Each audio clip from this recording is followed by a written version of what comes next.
Hey guys, Mike Parker here at the Center for OCD and Anxiety in Pittsburgh, PA. And today I just wanted to do a quick video on how OCD uses everyday events to convince you that your fears are coming true.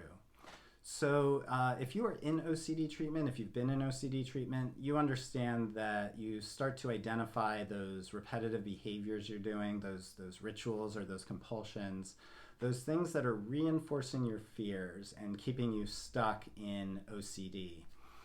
And you also start to realize that the way out of this situation is to actually challenge those fears by starting to resist your rituals, starting to gradually remove those from your day.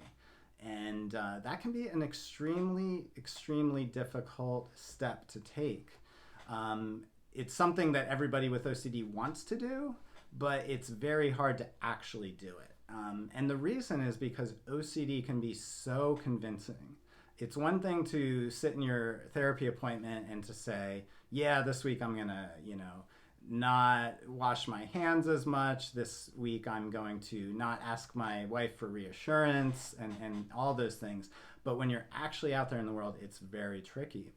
The reason is because OCD is so good at convincing you that this time you're actually in danger. This time you need to do something about this situation. So in the moment, it's very hard to challenge your OCD. So let's take a look at how OCD uses everyday events as evidence to try to get you to ritualize. Let's say you are fearful that you might be a violent person. So you're sitting there cutting vegetables, your mom's in the room, or your husband or your wife, and you're cutting those vegetables, and your hand, for whatever reason, kind of moves in the direction of that other person in the room while you're holding that knife. That's a typical situation where OCD is going to start to make you wonder, like, oh, why did I just move my hand in that direction? That's pretty weird. Does that mean I actually wanted to maybe cut that person with this knife or stab them? Is this even more evidence that I've got these desires inside me to hurt people and I'm just suppressing them all the time? What if I actually let loose, maybe that I'd actually hurt somebody? So let's, some other situations, let's say you're worried about having skin cancer.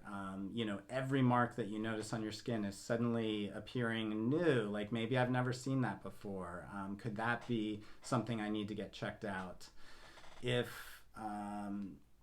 you are concerned that your food might be not right or contaminated, you open up a can of beans and suddenly OCD is making you notice every bean that looks a little different, the color's a little different, there's weird markings on it. Could this be a sign that this food's not safe?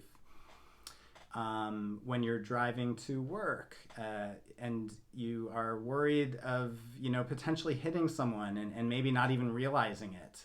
Once you get to work, you're going to start suddenly thinking, wow, there was a lot of bumps on that ride. Some of those bumps were pretty big. And actually, I think I kind of was zoned out for like 10 minutes. Can I really be sure that I didn't hit someone and didn't just miss it? Maybe you're worried about being unlucky. And so you're suddenly noticing the number 13 everywhere and wondering what that means. Does that mean I'm going to have a bad day? Does that mean I should stop doing what I'm doing? Is this just a coincidence? So OCD is constantly trying to convince you that something bad is happening. There's something to show you that you're actually in danger now. Do something about this.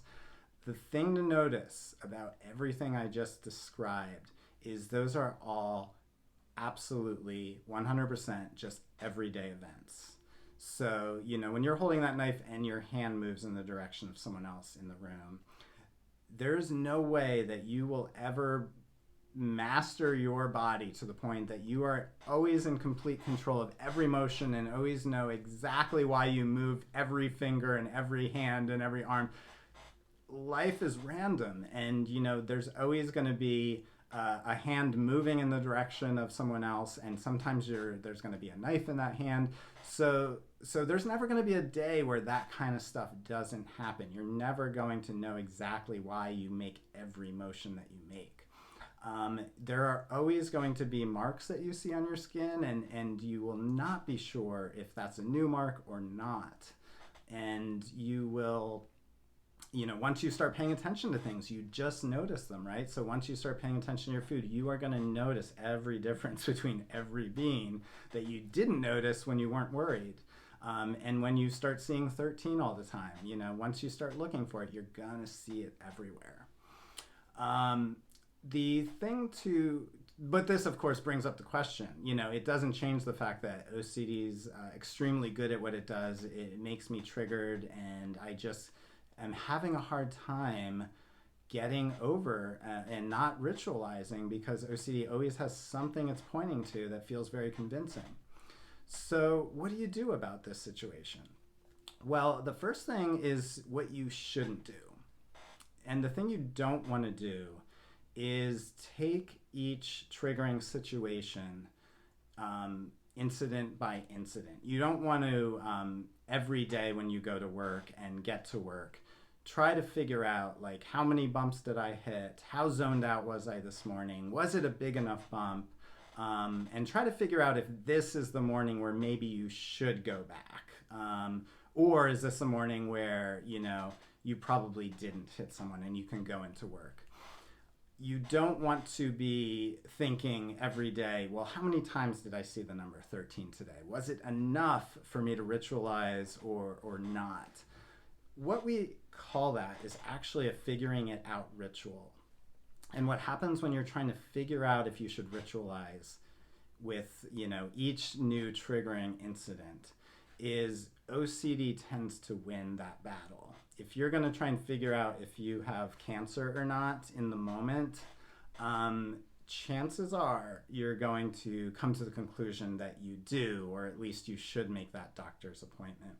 If you're going to try to figure out if you've seen the number 13 enough today, or was it not enough, chances are OCD is going to win. OCD is going to tell you this is a situation where you shouldn't take your chances. You should do those rituals. So now the opposite of doing that, figuring it out, is to actually set goals for yourself. And so when you're in your therapy appointment, or you're talking to a parent or a loved one and figuring out a plan for challenging OCD, you want to actually set goals for yourself when you're in a non-triggered situation. And then what you're going to do is guide your actions by those goals. So there's a couple different things to do as far as setting goals. Number one, you want to set reasonable precautions. So, skin cancer is real. There's probably some precautions that should be taken. And you want to talk to a doctor about that. Like, how many times am I supposed to see a doctor to get my skin examined? And once you get that information, then that becomes your goal. When this date comes, it's time for my next appointment. Now, I may continue to get triggered, and I will, right? Every day I'm going to notice a mark, and it's going to be really hard not to notice it, not to focus on it. But if I've set the goal that I don't respond to every mark, I just go by the plan, then that means resisting rituals even when triggered, even when I see and think I see a new mark, even when, maybe I do see a new mark. It is, you've set the goal, and there's no compromises there. This is the only way to deal with OCD, because, like I said, if you're figuring it out moment to moment, day to day, OCD wins. You have to have a goal in place and a plan for what your behavior is going to be before you're triggered. So the same can be said for, all those examples. If you're going to commit to not worrying about whether your food's contaminated or not, the goal is going to be set, and the goal is going to be, if the food is in a container and it's not expired, I eat it.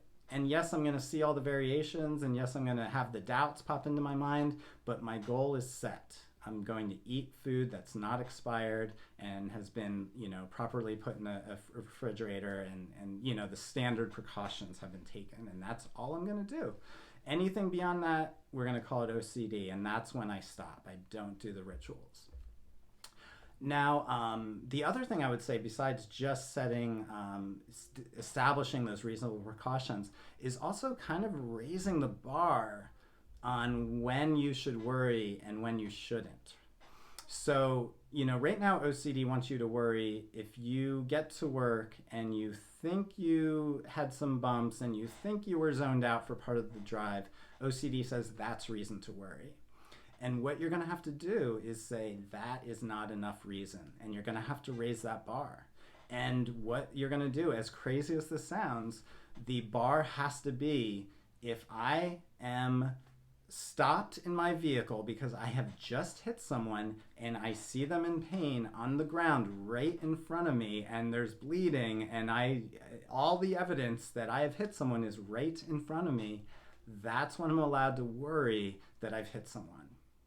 I'm no longer allowed to respond to what ifs, maybes, or all those sort of doubts about the past that I encounter when I get to work. It's just not enough evidence. I'm not going to respond to those anymore. So really the key to, the main point here is just identify the difference between everyday events and actual reasons to worry. So, if your hand moved in the direction of a parent while you were cutting your vegetables, that's an everyday event. If you notice a mark on your skin that you may have not noticed before, everyday event. If your beans don't all look the same, everyday event. If you had bumps on the way to work and were zoned out, that's an everyday event. If you've seen 13 all over the place, that is another everyday event. So that's where you have to draw the line with your OCD, and then you're going to set new rules for when you're allowed to worry. And those everyday events are not allowed to be those reasons anymore. So anyway, I hope this was a helpful video. And this is not easy. OCD is so convincing and is constantly making you feel these emotions and pulling in all these events as evidence and making you worry. But if you set those goals for yourself and stick with them, it's going to be super hard in the beginning, and you have to take it day by day, week by week, but it will get easier. All right, good luck.